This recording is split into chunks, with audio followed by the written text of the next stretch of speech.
When it comes to investing, the earlier you start, the better. Compounding works in such a way that your money grows exponentially on itself. And what that means is that a person who starts investing just a few years earlier could end up with many times more money when it comes time to retire than they would if they had just started later in life. Now, if you're in your 20s and you're wanting to get a head start on investing, here are a few tips to help you out. Okay, first, what you want to do is learn to invest. Big surprise, right? So you're going to have to figure out how investing is done. You got some choices here, right? And I've kind of gone through an awful lot of the things you're going to have to look at. So let me just give you some advice from about, 35 years of doing this.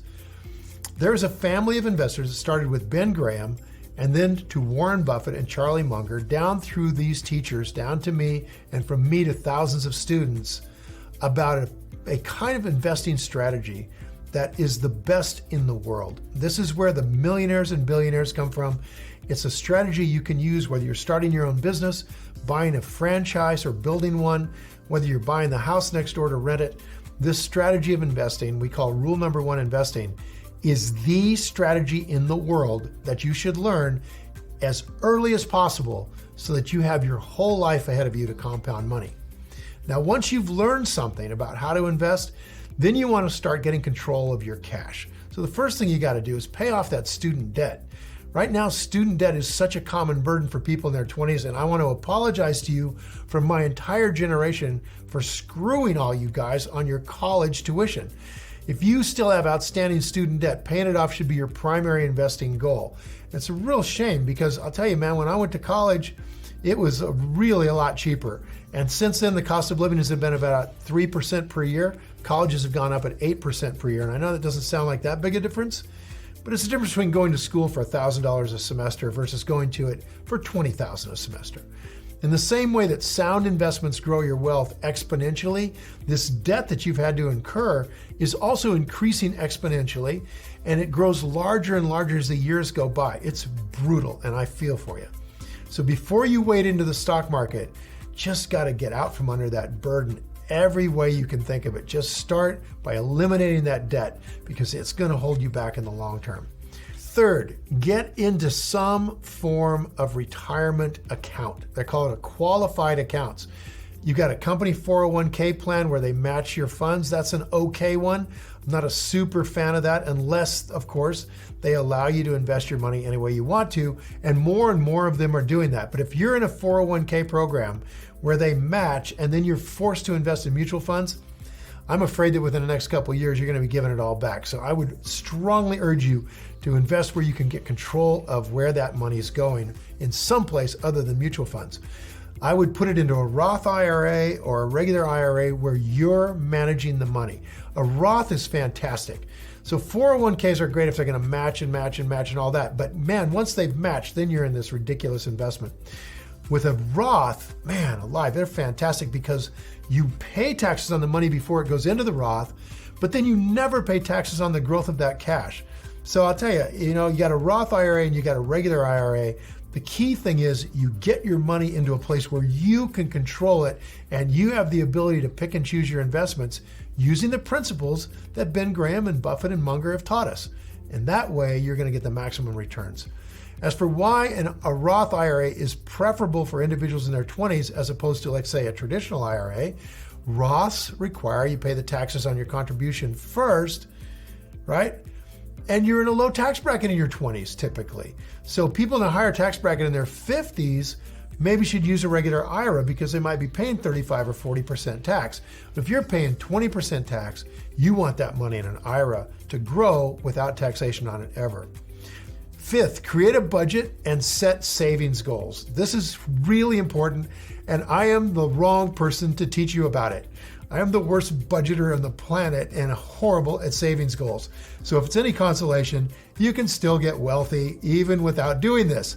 However, when I first started, I didn't have a budget, but I had a discipline of living on very little money. And that is kind of what I'm talking about here. Creating a budget so that you are forced into a limited amount of spending and sticking to it is one of the things that's going to help you get disciplined about your investing. So here's what I would suggest. From every single paycheck, designate a certain percentage that comes out right off the top. In other words, pay yourself first. And I know you've heard that, everybody's heard that, but it's really important that you do it in your 20s, because those dollars you're saving and putting away in your 20s, money that I know you could live on it better, you could have a better car, you could have better clothes, you could take some trips that you want to take. But that money that you're putting away, oh man, that turns into millions of dollars later on. If you don't think that's important, let me just cue you up here.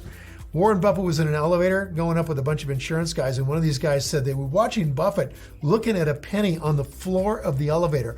And he said, I was wondering if Buffett was going to bend over and pick up this penny, right? This billionaire. And he didn't do it. He didn't pick up the penny. And as the doors opened up, Buffett stepped out. Then he looked back at these guys. Before the doors closed, he reached down and picked up the penny. And he just held it up like this. And he went, beginning of the next billion.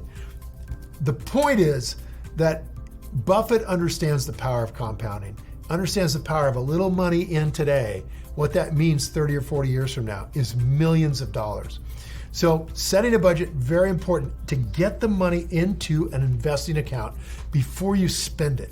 So in addition to setting a budget that includes the money you're going to pay yourself first, you also want to set specific investment goals. How much money do you want to have invested by the time you're 30, right? How much can you see pulling out? Keeping the belt tight, keeping focused, because that money is going to make you very rich someday. And how much money do you need to invest each month or each year in order to achieve that goal? If you set a savings goal and you push yourself to achieve it, you're going to find it much easier to stay motivated and push yourself further. And I would say this, if you are having trouble figuring out what's the best way to go, lean toward just saying, I'm going to put 10% of the money that I make goes right into the kitty, goes right into my investment account right off the top. And just stick with that, 10% every time. So let me give you an example of how important it is to put money aside now and invest it. Let's say that you are going to go through, you're going to double your money 20 times over a course of a lifetime. All right. So you got $1,000 now and you're going to double it 20 times. All right. Let's just walk through this. $1,000 is 2, 4, 8, 16, 32, 64,000, right? 128,000, 250, 500,000, a million. That's 10 doubles. 2 million, 4 million, 8 million, 16 million, 32 million, 64 million, 128 million, 300 and whatever that is, 250 million, 500 million, $1 billion. So $1,000 doubled 20 times is $1 billion. Now think about that for a second. If you take this $1,000 and instead of putting it away where you could double it 20 times in your lifetime like Buffett has, and he's done much better than that actually, you just took $1,000 and bought a refrigerator with it, and that refrigerator 30, 40 years later cost you almost $1 billion. So the power of compounding is crazy in terms of making you wealthy. Yeah, you might not double 20 times, and you only double 10 times, it becomes $1 million. You really want to give up $1 million to have a refrigerator? I don't think so. So now I'd love to hear from you guys. Do you have investing goals set for yourself? Maybe you should. So leave a comment below with your answer and I'll be sure to follow up with you. And thanks for watching, you guys. Now go play. So if you enjoyed this